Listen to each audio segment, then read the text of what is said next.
Rose, obrigada. Estou dentro do tempo, hein? Está dentro do tempo, está super dentro do tempo. Porque, Eu estou substituindo a coordenadora da mesa, que teve que amamentar, mas eu queria te agradecer, Rose. Esse projeto já faz tempo que a gente vem conversando e acho que a gente estava precisando saber um pouco mais de como é que ele se articula e como é que funciona, enfim. Então, te agradeço, Rose, de coração, por ter trazido esse conhecimento para nós. A gente vai abrir para perguntas, então, comentários. Se alguém tiver alguma pergunta, algum comentário para fazer. Vamos... Deixa eu só pegar o microfone.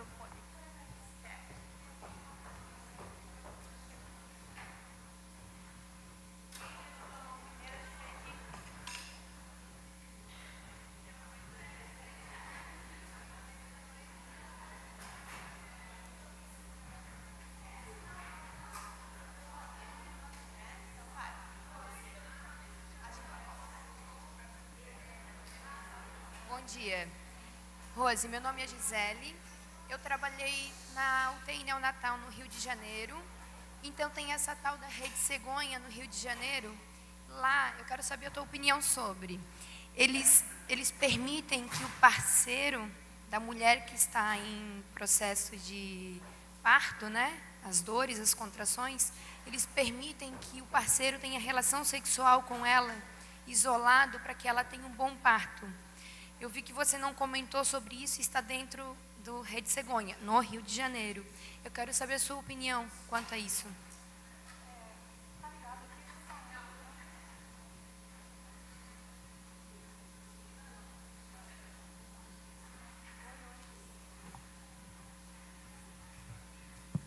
Oi. Eu até estive no Rio de Janeiro, no Marisca Ribeiro e no Maria Amélia. Fiquei 16 dias fazendo o processo. Hoje, nas maternidades de Santa Catarina, algumas já... Não sei qual foi aqui no interior que a gente viu. Nós não temos estrutura para oportunizar isso. Né? É lógico, se for bolsa rota, essa é uma prática que daí a gente não contraindicaria, né? Mas não vejo problema nenhum. Só que a gente não consegue garantir essa privacidade. Por exemplo, a instituição onde eu trabalho, ela tem 70 anos de idade. Ela já foi costurada, remendada. Então, assim, a nossa estrutura, você sai sempre com as coxas roxas do plantão, porque a gente está sempre batendo nas máquinas, então não tem essa privacidade.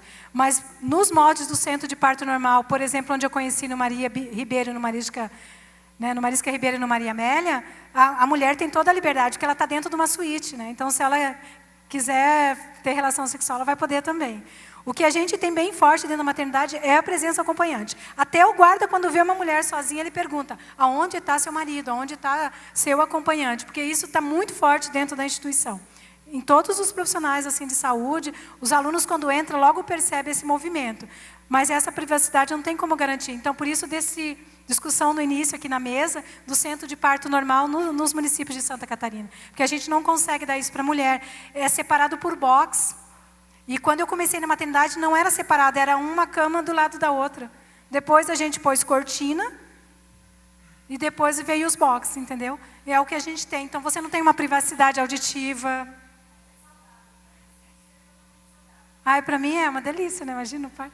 Porque eu fiz indução do meu filho com 41 e 3 dias. Aí de manhãzinha, antes de ir para a maternidade, eu falei: olha, vamos namorar porque ajuda. E ajudou mesmo, à noite nasceu. É isso aí. Já experimentei essa prática, funciona. Mas isso tem a ver com privacidade, né? Privacidade. Bom dia. Eu gostaria de perguntar sobre a prática de colocação do DIU no pós-parto. Surgiu algumas dúvidas em relação a isso. Existe estudo sobre isso? Qual é a comprovação aí da eficácia, os riscos que essa puérpera vai estar correndo com essa colocação? Porque a gente tem conhecimento que o útero leva em torno de 40 dias para ficar voltando, né, evoluindo ao seu tamanho normal. Daí tu está colocando um objeto estranho dentro dele. Como é que o corpo reage? Já tem estudos sobre isso, né? Quais são os critérios para essa colocação desse DIU nesse momento? Eu posso até procurar disponibilizar, porque o município de Joinville, a gente está atualizando o nosso protocolo do DIU na atenção básica, tá? Esse que veio dentro do projeto do APSION, do pós-parto e pós-aborto, não é para a mulher que chega na maternidade sem orientação nenhuma. Ela sabe, a dona Maria sabe que ela vai ter o bebê e vai inserir o DIU. Por isso que existe articulação com o GEL, com o gestor local. Porque se essa mulher vai inserir o DIU e tiver com uma infecção, é critério de exclusão. Os estudos também são bem claros que o risco de expulsão ele apresenta-se um pouco maior no pós-parto e pós-aborto, mas no desfecho final de manutenção de uso do DIU na colocação de pós-parto e pós-aborto é maior do que a mulher colocar numa situação não puérpera ou não pós-aborto. E está na base de dados de guideline, essas diretrizes. Está em inglês, mas a gente consegue, assim, sabe? E a gente fez a tradução. Inclusive, o uso de ultrassonografia no ultrassom, né, o ultrassom para visualizar o DIU também não altera os desfechos dos problemas do DIU de colocação. Então, também não tem indicação do uso de ultrassonografia para ver se o DIU está no local. O que tem a colocação não é essa, é os riscos que essa puérpera vai estar correndo com esse DIU ali. Então, os estudos mostram que o risco que ela tem é o mesmo de outra mulher. E os critérios são iguais. Se tiver infecção, não vai colocar. Se tiver febre, não vai colocar. Sem consentimento, também não vai colocar. E vai ter que ter o acompanhamento também na atenção básica. Mas ela pode entrar em choque séptico por causa da colocação desse Então, sistema. eu posso te encaminhar as diretrizes. Eles não dizem isso, desse desfecho. Mas eu tenho por experiência própria. É que nem a DIP. Mas então, você... eu falo para as mulheres que tudo pode acontecer, né? A mesma coisa assim, a minha avózinha fumou até os 97 anos e não morreu de câncer. Mas a maioria dos cânceres de pulmão é em quem fuma. Então, eu não posso atribuir uma situação pessoal. Esse cuidado a gente tem que ter, sabe? Eu uso DIU há 27 anos. Agora, por último, eu sempre coloquei o do SUS, que é o de cobre. E agora, depois dos 45 anos com sangramento, eu coloquei o Mirena. E coloquei no SUS também. Fui lá, comprei e coloquei no SUS. E sempre usei DIU. Nunca usei outro tipo de método anticoncepcional. Mas tem os critérios de inclusão e de exclusão na colocação do DIU. E dos desfechos, até a mulher que tem, por exemplo, uma DIP, que eu acreditava isso na minha formação, e os estudos diziam que a mulher que coloca DIU tem mais risco de DIP. As novas diretrizes também não colocam mais esse tipo de sustentação nas evidências. Tá? O que não quer dizer que a mulher não possa ter. Sim, tá? Ela pode ter. Mas há indicadores já nesse pós-parto imediato? Já tem pesquisa. Já tem pesquisa? Já tem. Nós é que estamos atrasados no Brasil, já tem. Tem pesquisa, porque eu não achei artigo científico nenhum. Depois, se tu me procurar, eu te passo daí. Está em inglês, mas dá para pegar as diretrizes. Não está traduzido ainda, mas dá para a gente... É porque eu sou ruim em inglês, tá? Por isso que eu estou falando isso, porque eu sei que o jovem aí tudo lê inglês. É minhas filhas, meus filhos, tudo.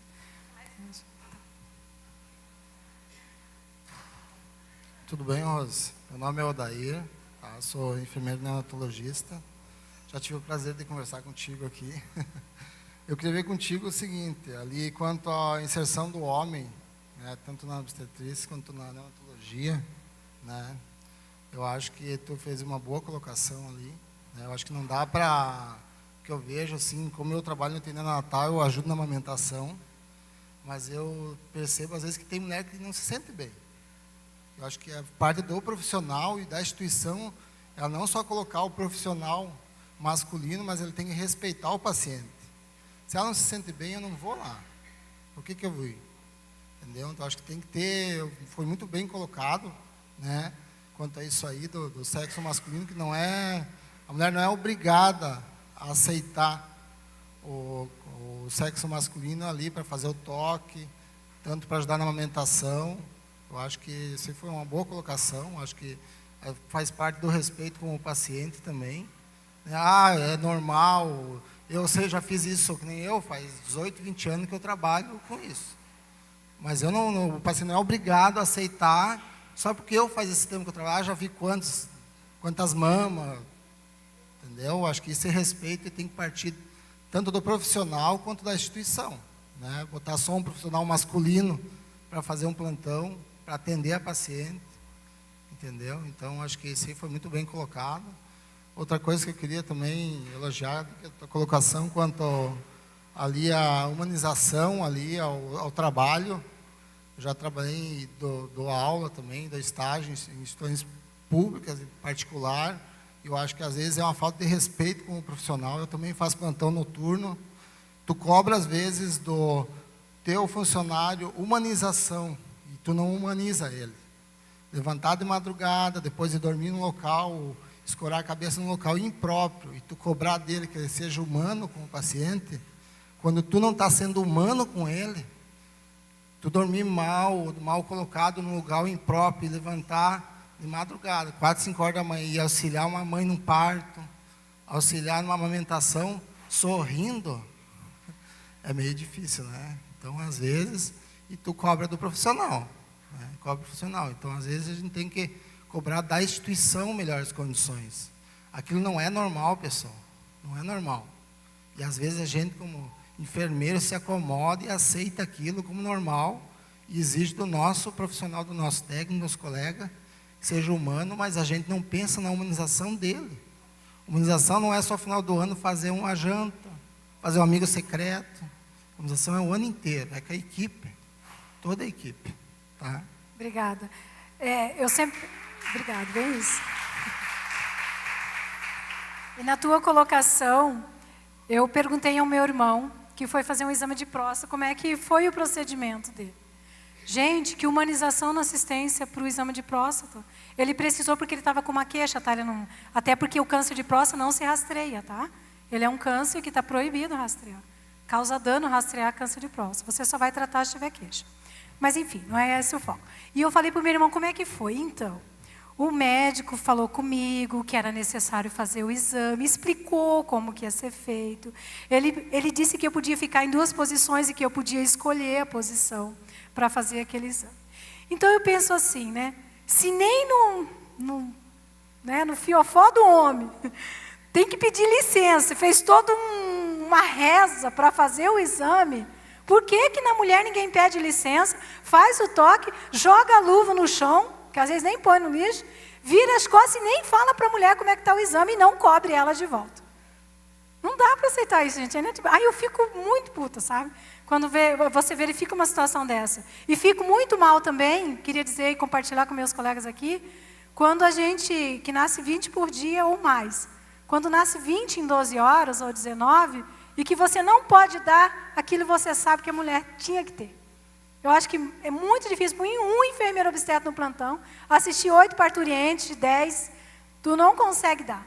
Né? Então, eu acho que essa questão, eu acho que isso está até naquele grupo da Benfo, quantos enfermeiros obstetras precisam para prestar uma assistência parturiente? É 1 para 2? É 1 para 3? Porque na UTI não tem isso bem claro? Quantos enfermeiros para tantos leitos? E eu acho que está na hora também, né, de ter uma posição da Benfo mesmo, do Corém, em dizer, no centro de parto normal está bem claro ali, para 3 CPN uma enfermeira e para 5 CPN 2. Então eu calculei na minha cabeça que, se eu tiver 5 parturientes, eu tenho que ter no mínimo 2 enfermeiros obstetras. Mas isso não está dito. E quando a nossa legislação falha e não desenha, dá margem de interpretação. Porque o gestor vai dizer o seguinte, estão pedindo enfermeiro obstetra em todos os turnos. E tem, eu cumpri. 1 para 500 nascimentos por mês, por turno? Vai fazer humanização na assistência? Me desculpa, gente, não dá para fazer. Não dá para fazer.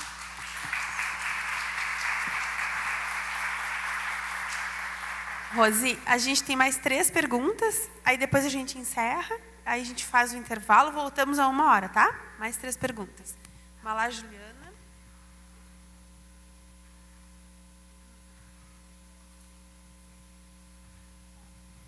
Rose, estava falando ali no começo sobre que várias pessoas falam que é no ensino que tem que mudar, é no ensino que tem que mudar, né? Eu queria saber se o Apsion ele traz alguma coisa de concreto, assim, o que vem para o ensino, o que quer dizer isso, assim, é mais verba para curso de especialização, ou eles estão falando do aprimoramento desses profissionais que já estão, né? Porque tem também a fiscalização dos cursos, e aí o que a gente escuta não tem nada a ver com o Corém, né? Daí isso tem que ser com o MEC, e então separa bastante, né? Ministério da Saúde e Ministério da Educação. Então, se o Apsion traz alguma novidade nesse sentido, assim. Ô Ju, ele traz... Rose, só um pouquinho, só para contribuir, porque eu ia fazer alguma coisa nesse sentido também, que eu acho que é sobre currículos. Se tem tem alguma intenção de trabalhar nos currículos, né, das universidades, enfim. É que, na realidade, até a gente conversou bastante sobre isso em Porto Alegre, tá, Ju? Porque, na realidade, o Apsion veio para trabalhar com aprimoramento no ensino das instituições de ensino. Então, maternidade, Carmela Dutra, o HU, né, os hospitais ali de Curitiba. Ele não vai trabalhar com as instituições que vai lá fazer uma pós-graduação em NEL, que vai lá... Só que o que vai acontecer? Indiretamente, com a mudança da prática, a adequação do modelo, o desaprender, você vai automaticamente estar ensinando o aluno, ele vai estar utilizando as boas práticas dentro do que aquela instituição definiu de que vai ser utilizado. Então, na realidade, o que eles querem? Que nós, profissionais das maternidades, médicos e enfermeiros, no Apsion, no planejamento, no diagnóstico e no plano de ação, a gente se adequa às boas práticas para que no ensino da residência, né, da medicina, principalmente da medicina, a gente consiga dizer para esse estudante de medicina que mudar a posição é boa prática e vai ajudar no parto, desde as pequenas coisas. Então, eles querem mudar a prática do ensino mesmo, na instituição formadora. Mas as que vão chegando, que são os cursos técnicos de enfermagem, as graduações, elas vão se beneficiar daquela prática. Esse dia nós recebemos uma aluna que ela veio fazer uma visita, o ano passado, veio lá do Rio Grande do Sul fazer uma visita. E ela falou assim, puxa, que legal, isso não tem lá, esse clampamento tardio. Né? Então, quer dizer, ela já saiu dali com a visão dessa prática. Mas existiu um modelo para as instituições que são de fora e vêm ter ali, ainda não. Mas eu entendo que isso vai ser... Não é que é automático, mas a partir do momento que eu estou numa instituição que eu vejo que a prática está adequada àquele modelo, eu também vou mudar a minha. O que não dá é para a gente ficar escutando aluno de medicina, que é filho de amiga enfermeira, dizer que foi falado na aula da residência que enfermagem faz curso valida. Isso, gente, esse ano, em 2018. Né? Faz um cursinho valida ali, valida e vai atender parto. Né? Então, essas coisas sei que não é para acontecer. Então, a partir do momento que você... Na maternidade nossa mesmo, a gente tem protocolo da enfermagem, que está desatualizado, tem o da medicina, tem o da obstetrícia, o da NEL, e não se conversam entre eles. Então, como não se conversa, a formação vai ficar prejudicada. Eu não sei se eu respondi, Ju, a tua pergunta, mas legislação de dizer que as instituições vão vir de fora e vai ter algo diferente, não está dentro do processo, é mesmo o aprimoramento do cuidado mesmo. Oi, tudo bem? Meu nome é Ana, sou estudante de graduação, junto com minhas amigas aqui, a gente está nas fases iniciais. A minha fala, na verdade, é para te parabenizar por ter trazido em vários momentos essa questão, acredito, né, do feminismo e botar todo mundo a pensar em qualquer espaço, assim, em qualquer abordagem, que feminismo não é falar só de mulher, né? É falar do indivíduo como ser humano, né? E acho que perpetuar essa questão de humanização, não só padronizada, né? Ah, legal, vamos humanizar esse atendimento dessa mulher. Daí se fala e o marido dela? E não, né? Humanizar dentro das diversidades, né? Não só de gênero como de famílias, né? Sempre foi falado em vários momentos aqui, em marido, né? Então, abrir os olhos para essa humanização não padronizada. Então, acho que tu trouxe muito pontual essa questão assim, e te parabenizo, me senti muito representada e fiquei muito feliz de a gente estar nesse espaço discutindo não só a saúde na caixinha dela, né? Expandindo e olhar o ser humano também não dentro de caixas, nas nossas caixas, né? Olhar todo mundo com essa diversidade. Parabéns, né? Estendo ali a parabenização que o colega já deu, mas não podia deixar de falar isso. Obrigada.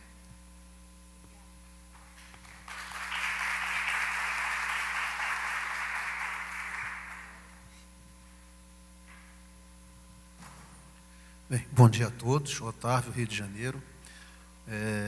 primeiro, parabéns pela sua apresentação do Apsion. Muito bom ouvir uma descrição e uma apresentação desse processo, dessa coisa que pode ajudar muito a enfermagem obstétrica brasileira e as mulheres brasileiras de quem cuidamos. Eu gostaria de chamar a atenção de duas frases que você falou, no sentido de chamar a atenção mesmo, para a gente pensar, porque é o que vai ser dito aqui. À medida que o debate vai andando, a gente vai ficando cada vez mais empolgado e tem vontade de falar e falar mais, e eu tenho que tomar cuidado, porque eu vou ter a oportunidade de falar à tarde. Mas essas duas frases eu gostaria de chamar a atenção, porque são muito importantes para todos os que estamos estudando, que estamos nos formando, que estamos nos inserindo no mercado de trabalho, que estamos nos associando à Abenfo, que estamos dirigindo a Abenfo, o Corém, que estamos brigando pelos nossos direitos. A primeira delas diz respeito ao baixo custo das tecnologias relacionais.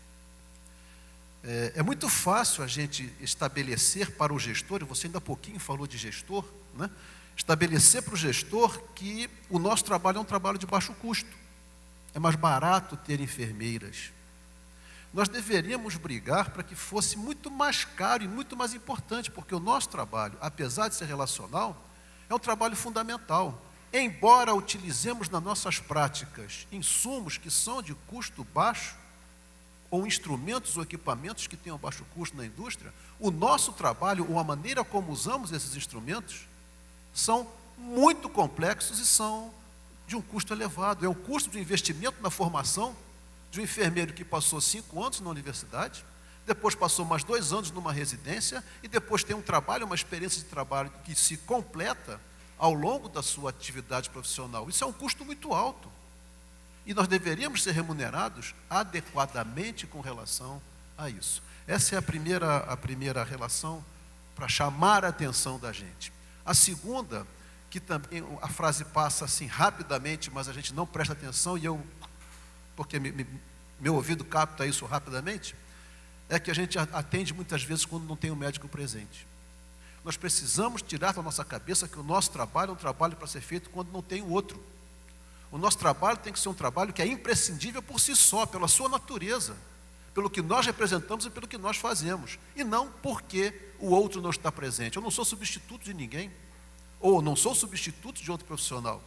Eu não sou regra 3.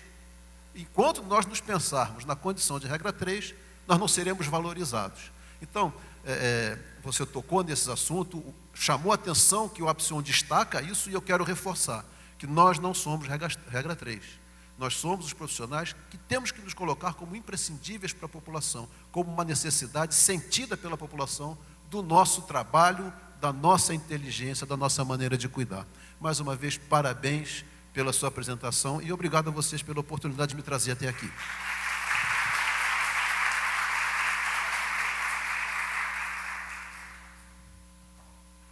Não é à toa ano passado, né, que com aquela lei do enfermeiro não pedir exames, deu tudo aquele rebuliço a nível nacional, né? Foi prejudicada a assistência, a sociedade sentiu, que foi isso que o colega ali colocou, a sociedade sentiu ano passado, né? E sentiu muito forte isso, e eles tiveram que se retratar em relação a isso, né?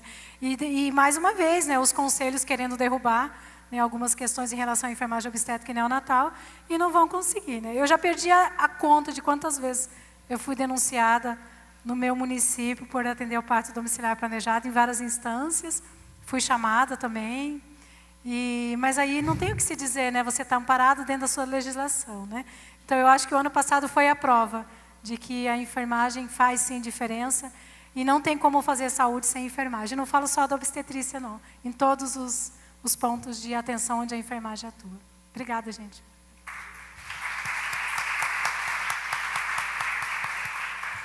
Obrigada, então, Rose, mais uma vez. A gente encerra, então, a nossa manhã e retornamos a 1h, tá? Em ponto.